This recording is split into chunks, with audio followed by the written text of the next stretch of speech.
Slušate zapis broj 2 o izrekama i zgodama pustinskih otaca i majki. Govori se o perfidnoj zamci uzdizanja iznad braće, po kojoj se gubi milost ako upadnemo u nju. Jedan mlađi brat pođe jednom k starcu koji je živio sam u pustinji već mnogo godina. Glas o njegovoj razboritosti bio se proširio, pa su mu dolazili mnogi da s njim porazgovore.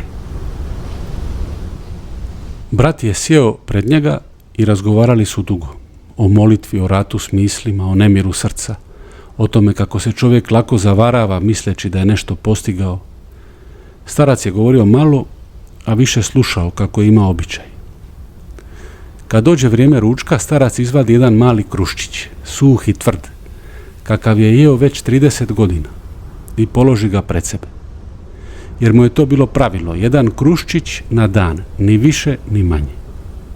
Mlađi brat tada izvadi iz svoje torbe jedan kruščić i pojede ga.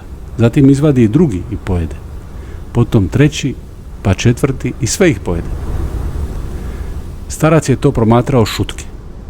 Kad se brat sprema otići, starac mu reče: brate, pripazi na ugađanje trbuhu, jer proždrljivost pomućuje razboritost. Brat se pokloni, primi riječ i ode u miru. Sutradan, kad dođe vrijeme ručka, starac pojede svoj kruščić. Ali zadesi ga takva glad kakvu dugo nije osjetio. Uze još jedan kruščić i pojede ga, misleći da će biti dosta. No glad ne prestade. Uze i treći, pa četvrti i peti. I začudi se u sebi govoreći: 30 godina jedan kruh mi je bio dovoljan, a danas mi ni 4 nisu bili dosta. Što se to promijenilo?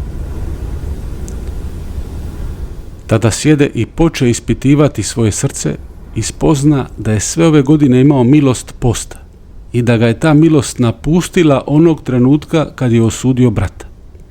Izvana je brata ispravio kako se to i očekuje od starca, ali Gospod je vidio njegovo srce u kojem je bio sud i uznošenje nad bratom.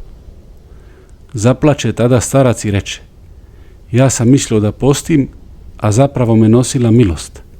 A kad sam se uzvisio nad bratom, zloupotrijebio sam milost i Gospod mi ju je povukao da ne bih propao u svojoj oholosti.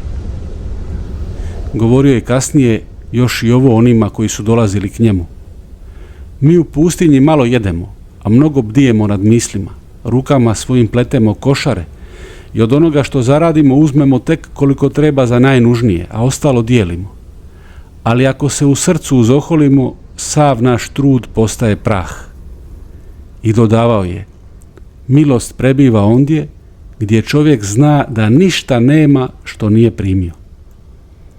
I nas primjer ovog starca poučava da bdijemo najviše nad svojim podmuklim srcem i da se ne izdižemo ni nad kim, jer se milost tiho povlači od onoga koji misli da mu ona pripada.